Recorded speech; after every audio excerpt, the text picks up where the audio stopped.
I know that I talk a lot about other subjects lately, but I want to get back to talking about narcissism and the recovery process. I just read something a little while ago that I wanted to kind of talk about. It just said something like the real flex is healing yourself without becoming bitter or like the people who hurt you or traumatized you.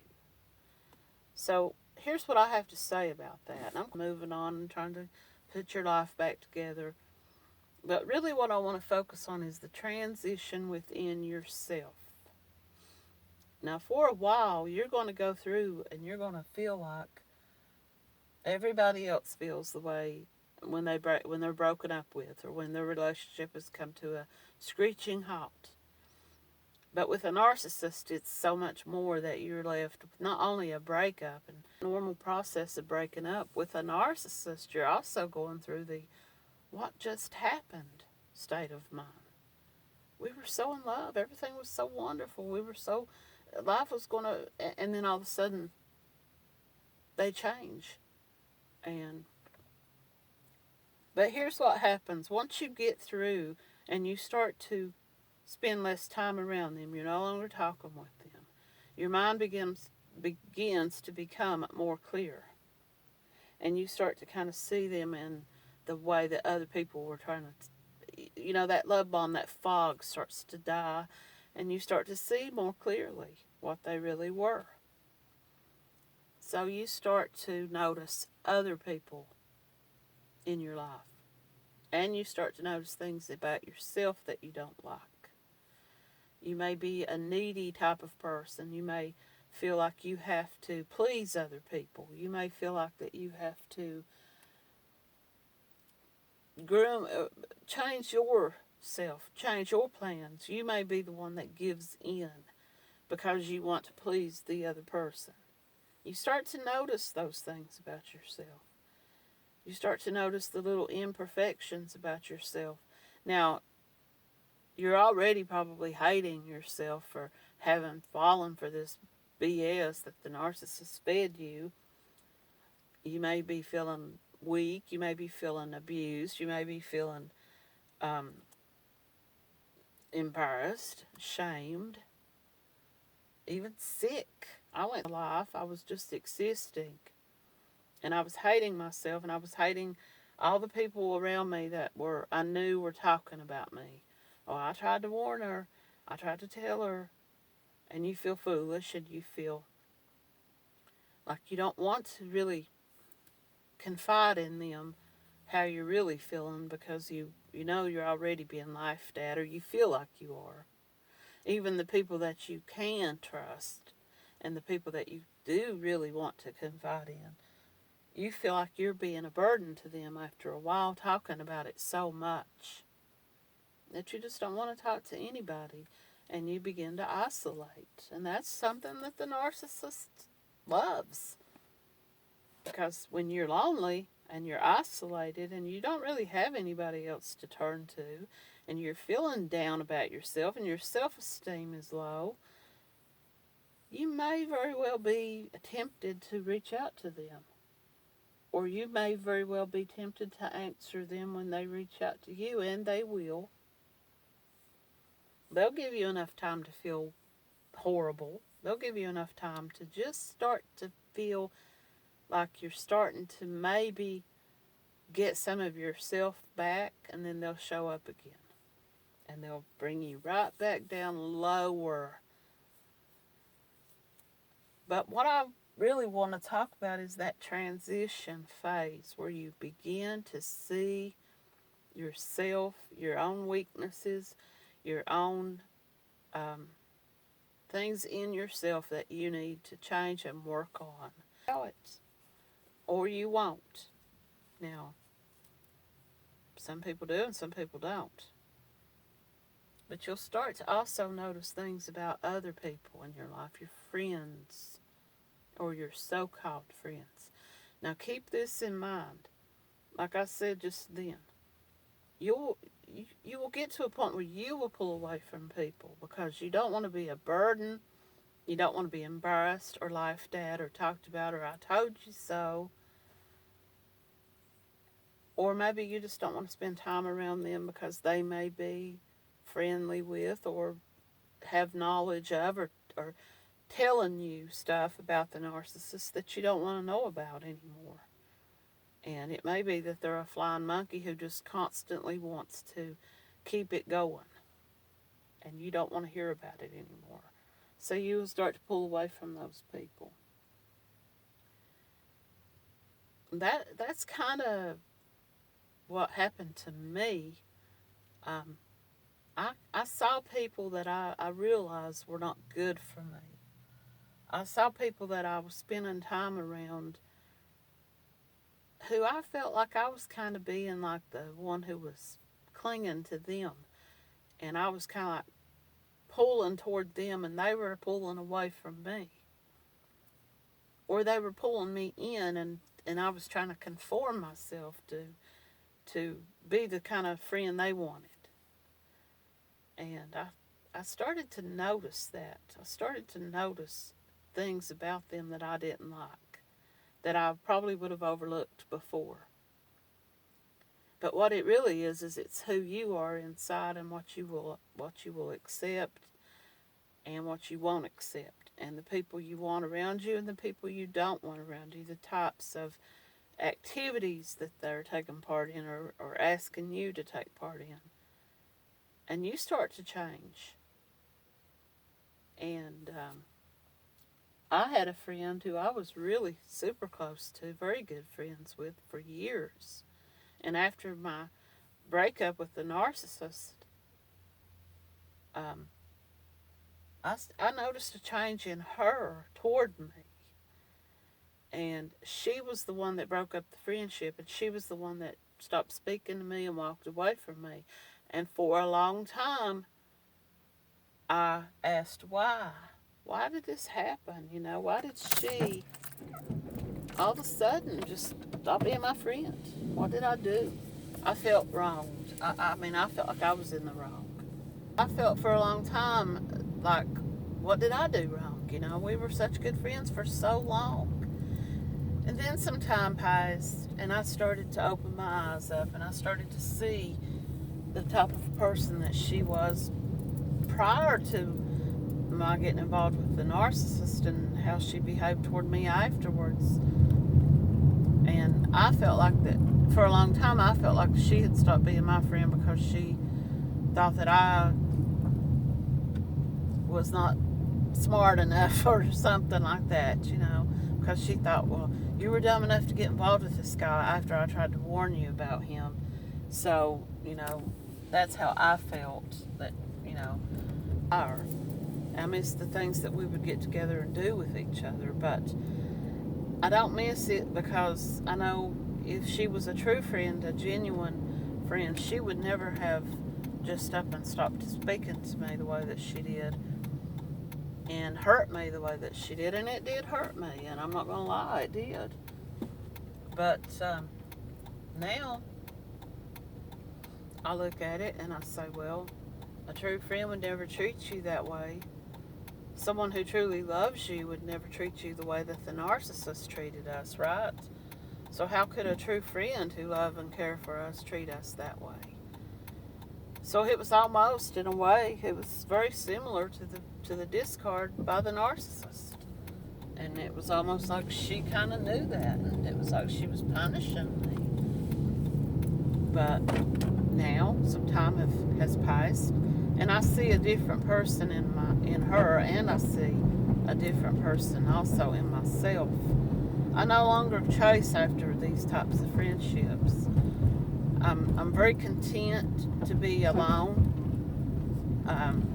Most of my friends work and are very busy, have very busy lives, and don't really have time to just sit and talk and get out and do stuff together all the time. And then I have a couple of friends who do get out and go do stuff, but not with me. And you pick up on that too, and don't think that you don't. And these friends know that you pick up on it. And that's the reason why they get on social media and they post about all the fun that they're out having with all these other people, you know? Okay. Just my keys. So back to what I was talking about. When you see people who deliberately exclude you start to pick up on little things like that more than you ever did before. Because before you were willing to go along with the crowd. You were willing to go along with whatever kind of things that they might be into to do, to go out, to go dancing, drinking, to go whatever kind of activities they wanted to do. They never really asked you what you wanted to do. It was more like, you know, you were tagging along with them. You were kind of like the backup plan or the sidekick, or at least in my case. Some of you may not. Some of you may have a group of friends that really enjoy getting together with you and spending time and going out and doing stuff. But I think what happened to me was I started seeing things that they were doing that I didn't really care for. I wasn't really into it. Before the narcissist, I would have been willing to just hang out and have fun, do whatever. And then I changed, and I transitioned, and I don't know what this person's doing in the middle of the road. Their door open. They must have lost something. Their car's breaking down on them or something. Okay, I'm talking to myself as I'm talking to you all. But yeah, I think that's what happened in my case, was I just got to the point that I just didn't want to really hang out and do those things anymore. And I may have come across as kind of uppity or condescending, because I would just be like, no, I don't really want to. I don't really want to do that. I don't really want to go. So I guess they just stopped asking. And I guess it did hurt me. It did bother me to feel excluded and left out. And when I see them on social media posting their posts about going on trips together and girls' lunches and things, and I know that I was not invited or included, it almost really does feel like a intentional, kind of an intentional slap to the face. And that's how I feel about it. But I also feel like, am I going to grovel to them and say, I would like to be invited. Why wasn't I invited? Next time you guys go, why don't you call me? I'll go.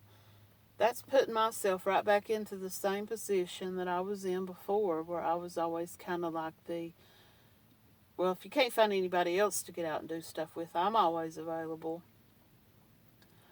And that may have been the same kind of energy that the narcissist picked up on in me.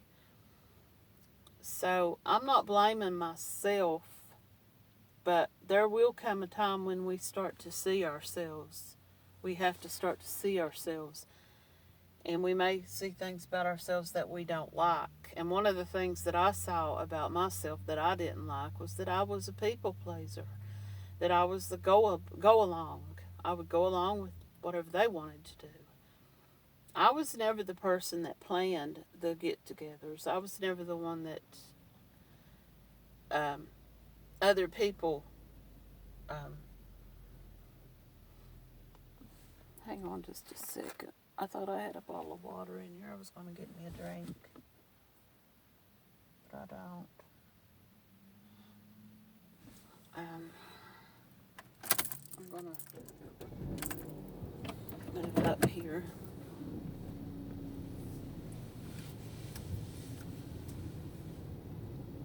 This little store is starting to get super busy, but I've got to go check my mail. But I was never the person that everybody was like, well, let's see what she wants to do. Let's see what her plans are, and let's see, and if I said, let's go do this or that, it was always, well, let's go do this. And I would always give in. And I started seeing that in myself, and I didn't like it. So that could have been one reason I started to kind of stand up for myself. And I kind of started saying no when people would ask me to do things that I didn't want to do. Or I wouldn't grovel to them and say, whatever you want, because I started seeing something in myself that was not willing to accept just any old kind of way, just any old kind of treatment, to just be part of the group, to be in the pictures. And I'm not going to sit here and say it didn't hurt me at times when I would see people putting pictures on social media that I was not even aware that they had done these things together. And friends that I had once called best friend was calling someone else best friend and posting pictures of them out together. It did hurt me. And when I think about it, sometimes it does still bother me. But it would bother me more if I just gave in and went along, just for the sake of going, just for the sake of being in the pictures and being tagged, And I'm glad today that I no longer do that. I'm glad today that I do stand up for myself, and the people that were not meant for me have fallen away. And I know that is tough for people to lose friends and to lose. It's hard enough when you lose a loved one, a lover, a partner, a relationship comes to an end. But I think it's even harder when a friendship comes to an end, especially if it was a friend who you really valued and really enjoyed being with. And you go through a period where you feel so sad and lonely and wishing that person would just come back and talk and say, it's okay, let's work it out. But you got to ask yourself, would you say the same thing to the narcissist if they showed back up? Let's work it out. I'm so sorry. Would you buy into that? Would you believe their words? So why would you do that with a friend who has wronged you? Why would you do that to a friend who turned their back on you when you were at a low point in your life? You said, oh, you're right and I'm wrong. You would be reminded of that. And I would rather spend my days and my evenings and weekends alone and knowing that nobody is mistreating me, knowing that nobody's only with me because they couldn't find anybody else to hang out with, So it's not like we're all just free to take off and go whenever we want.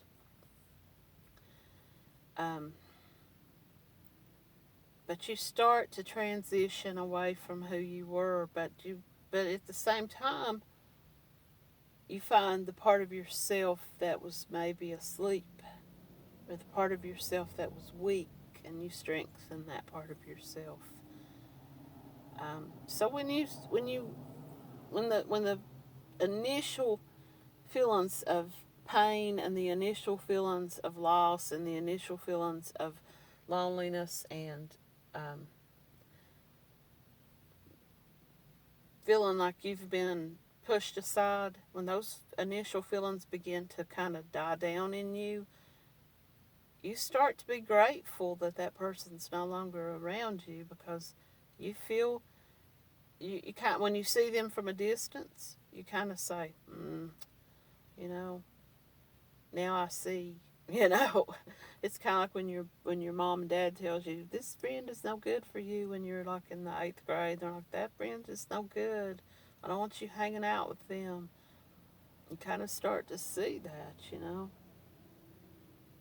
And it's good to transition. It hurts. You will go through a breakup process feeling of, and you will even go through a feeling where you will berate yourself and put yourself down. If you would act better and if you were a kinder, gentler, happier person, they would all want you around. Well, that's ice kissing in a way, and call you up when everybody else is busy. And that's the person that I was, and I'm not that person anymore. And I haven't gone out trying to look for a new squad of friends, I know what it feels like to be lonely. I know what it feels like to be alone and not have people to talk to. And That's one reason maybe why I make these videos, because I want to tell other people what I felt and what I still feel at times. And maybe they're feeling that way. It will help them in some way, you know.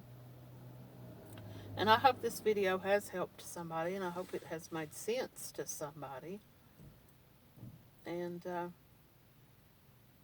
thank you all for listening. Leave your comments and subscribe to the page. And thanks again.